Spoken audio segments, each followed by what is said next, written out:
I got a really great video about Lazarus. Who was he? Was he a son of God? Was he resurrected?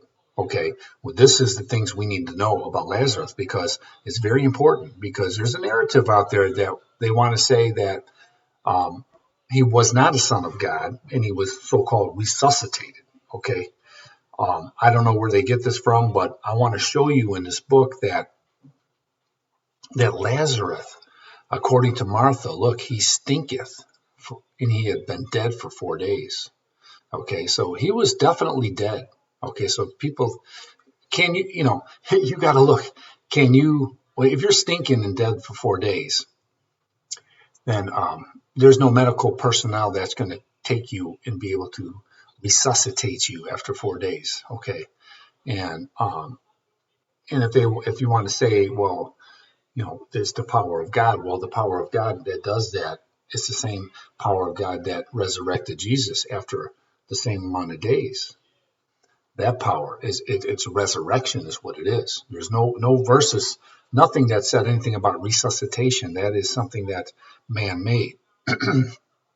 Now I want to show you that he was also a son of God, and this passage is you have to read it the proper way. It says, and when Jesus heard that, he said, the sickness is not unto death. See, the sickness is not unto death, but for the glory of God. So now they want to tell them that, don't worry, the sickness is not going to be unto death. In other words, um, it's going to be for the glory of God. The glory of God is going to intercede because he's already Lazarus is already predestinated to be resurrected. He was already predestinated. Same with everyone that's going to be resurrected. They're predestinated. I'm going to prove that to you, that they already knew that he was going to be resurrected.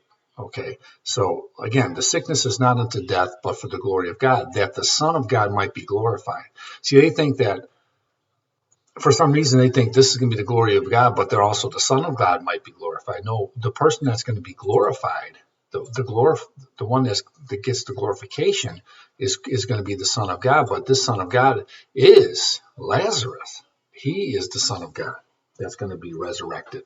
This is what it's telling you, that the Son of God might be glorified. Because down here it says here, Jesus said unto her, said I not unto you, that if thou would believe, that thou should see the glory of God. Because she said, hey man, he's been stinking for 4 days. But he said, would you believe that thou shalt see the glory of God? Not himself, not the glory of Jesus. It has nothing to do with the glory of Jesus. He's telling you you're going to see the glory of God. So that just negates the Son of God. So this is not the correct interpretation. I'm going to tell you that the Son of God that's going to be glorified is going to be Lazarus. Because she said that, he said again, that thou shalt see the glory of God. So what is she going to see? What will she see? She's going to see a glorification. And what glorification will she see? She's going to see Lazarus come forth. That's the glorification that she beholds and she sees. So the glorification, you're going to see it. So there's no convincing. You're going to see the glorification. Okay, you will see. So Lazarus comes forth. Okay, and he's resurrected. Okay, now is Lazarus the Son of God? How do I know Lazarus is a son of God? Because first of all, if you look at Romans 8, if you are led by the Spirit of God, then they are the sons of God. Okay, it says right here, and then they will be the children of God. And if children, look, then heirs of God, and joint heirs with Christ. So you'll be a joint heir with Christ, and you will have to suffer with him. And that you're going to be glorified together. So not only you'll suffer with Christ, but you're going to be considered a son of God also.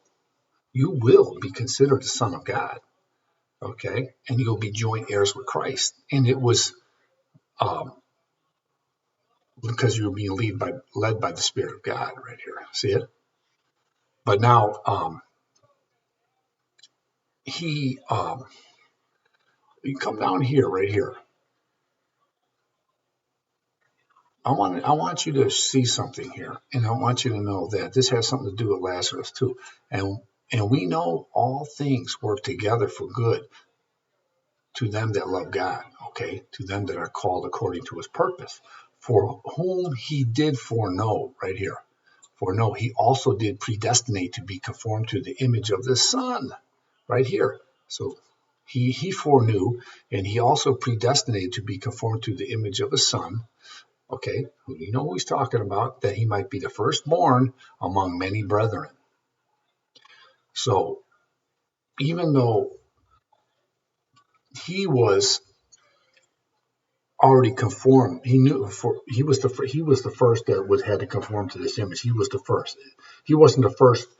That's what he was conformed and predestinated to this image. He was the first to be that. Okay. Right. Okay. So moreover, whom he did predestinate, Jesus included. Jesus included. He also called, and whom he called, them he also justified, and whom he justified, them he also glorified. Look at this. Then he also glorified them. Okay, them he also called.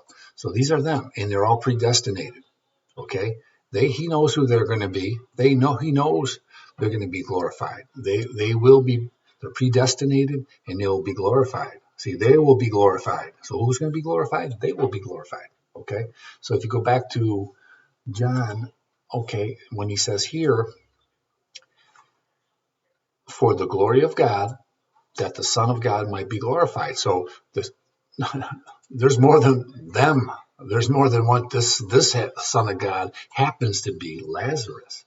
Lazarus is the Son of God, and Martha's going to see this glory of God. Okay, and she's going to see Lazarus come forth after stinking, after 4 days. And she's going to see the glory. It's right here. So if you're going to see the glory, then something's getting glorified.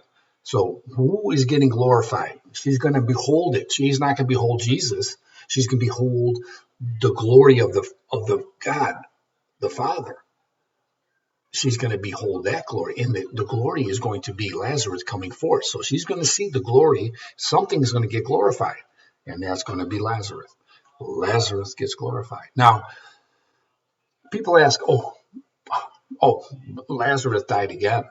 Oh, Lazarus, okay. Now, is there any scripture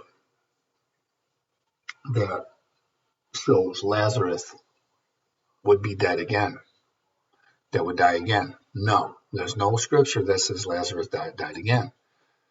Is there any scripture that says Lazarus was resuscitated? No, there's no scripture that says Lazarus was resuscitated. There's no scripture of that. Did Martha, was she under an impression that Lazarus was going to be resurrected? Was she under the impression that Lazarus was going to be resurrected? Yes. That she believed that Lazarus was going to be resurrected because he told her that he was going to come forth. So she knew that she didn't know that Lazarus was she knew that he was going to come forth after 4 days of being dead. Now, you know that after 4 days and stinking, there's no medical professional or any kind of thing that's going to be able to resuscitate you. You're not going to be resuscitated. The word is this word is, it's not resuscitate. It's not reincarnate. They didn't get a new body. They didn't reincarnated to a new body. There was no reincarnation. Okay, it's resurrection. If you look at the definition of resurrection, resurrection means the same body will rise and walk again. The same body. Now, Jesus. Did Jesus get a new body? Did he have a new body? That's what you got to understand. Did Jesus get a new body? Or was the same body resurrected? Well, we know that the same body was resurrected because his wounds were healed. Even Doubting Thomas had to stick his finger in his healing wound on his side to actually believe that this was the guy. And it wasn't a new body. He didn't get a new body. He got the same body. It was That's what the word resurrected means. That's why they have to use the word resurrected and not reincarnated or resuscitated or any of these other words. Okay, because it's your body is resurrected and healed and resurrected, and you're walking in the same body. And so I just want to let you know that Lazarus, which was a son of God, because that is the true way to read it, because this glory that you're going to see of God is that the Son of God might be glorified. You're going to see they're going to tell you about the Son of God that is going to be glorified, and that Son of God is Lazarus, because there's more than one Son of God, and they're all predestinated. I showed you they're predestinated, and these are the children of God. And Lazarus, they were not going to let Lazarus die. Jesus knew he had to get back because he was doing what his father told him that he was going to, because, you have to believe in this. The story of resurrection is the story of Jesus' story. You have to believe in what Jesus said, because if you don't believe in Jesus, that you can be dead and you will live, you will never, right here, and whoever liveth, and whosoever liveth and believeth in me shall never die. But you believe this? He told her, do you believe this? Hey, do you believe that whoever liveth and believe in me shall never die? So you're going to have to believe that. And he said, yeah, oh yeah, I believe that. But so you have to believe in what he said. You never die. Are you going to believe what he's saying here? Because this glory, the God, as sons that are predestinated, and Jesus was the first of many brethren, and he was the first of many, and he has the obligation and duty to preach this amongst his brethren, and that is what this story of Lazarus is. Now, everyone's got their own interpretation, but I'm going to show you what I see when I read the story of Lazarus. Thanks for watching this video. If you like it, please like and subscribe. I'll make more videos. Thanks for watching.